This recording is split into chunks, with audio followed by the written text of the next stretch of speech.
Today on Rappler, did Senator Bongbong Marcos lie about his university degrees? A former general says Senator Gringo Honasan once plotted to kill the Marcos family. And the military declares an all-out war against the Bangsamoro Islamic Freedom Fighters.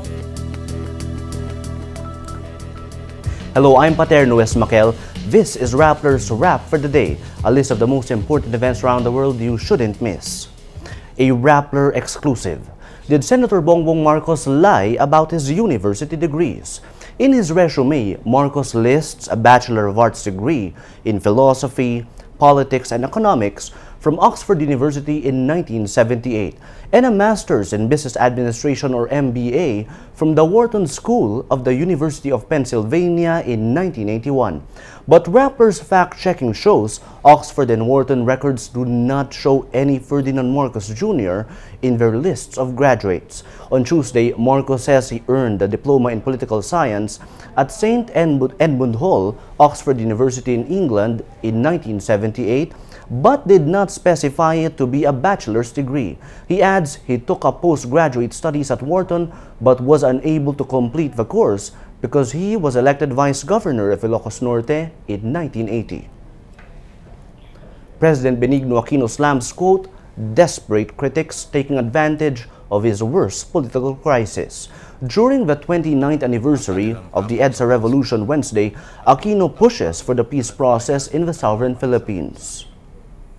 Sinisikap po nating manatili ang kayusan. Ngunit alam din nating habang palapit tayo ng palapit sa katuparan ng ating mithiin, lalong magiging desperado ang mga kontra dito. Aquino challenges his detractors to offer solutions. Di tuloy nating maiwasang isipin. Ayaw nilang magkaroon ng kapayapaan dahil sila mismo ang nakikinabang sa gulo at karahasan. Ang gusto nila, muling magkanya-kanya ang mga Pilipino at mawala ang tiwala natin sa isa't isa upang isulong ang kanilang pansariling agenda. This year's commemoration of the revolution that toppled the dictator from power causes massive traffic jams because of EDSA's closure. People express outrage online, with some saying those who organized the celebration were, quote, inconsiderate and the idea stupid. A retired general says when Senator Gringo Honasan was still in the military, he plotted to kill dictator Ferdinand Marcos and his family. In his memoir as told to Rappler's Marites Vitug, retired General Jose Almonte recalls when Honasan led the Reform the Armed Forces Movement or RAM, the initial plot was to attack Malacanang and Honasan's plan was to kill the Marcoses, and then Colonel Red Kapunan would lead the attack against a presidential security group. The days dragged and the plots changed, and in the end, history changed its course.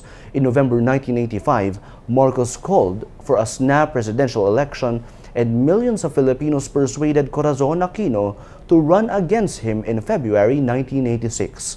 When the official tally showed a Marcos victory, Filipinos went out to the streets to protest. Led by then Chief of Staff Fidel Ramos, who would eventually succeed Aquino as president.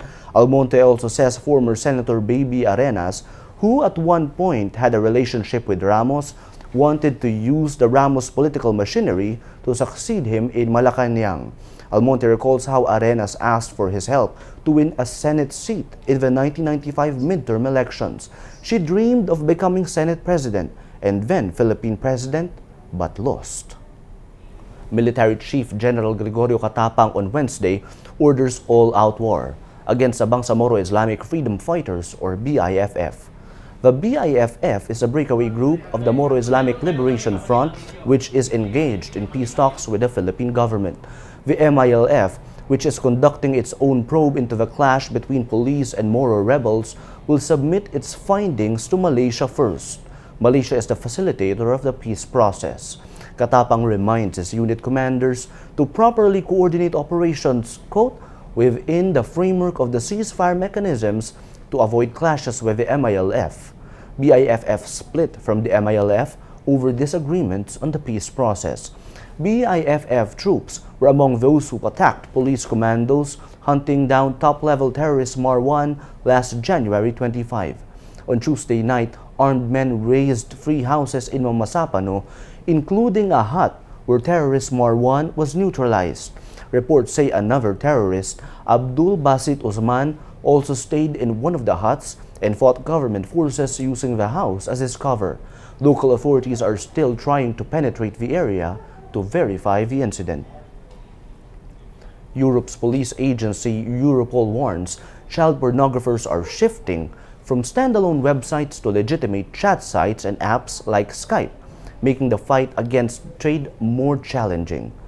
Child porn peddlers are also using hard-to-trace virtual currencies like Bitcoin to avoid leaving money trails. The Philippines remains a hotbed of activity with poor children lured into prostitution.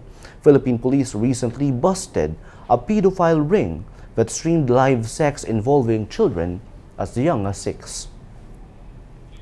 For those on desktop, click on the links on your screen. You can also click on the tabs below to go to a story in the video. And for those on smartphones and tablets, the links can be found below the video.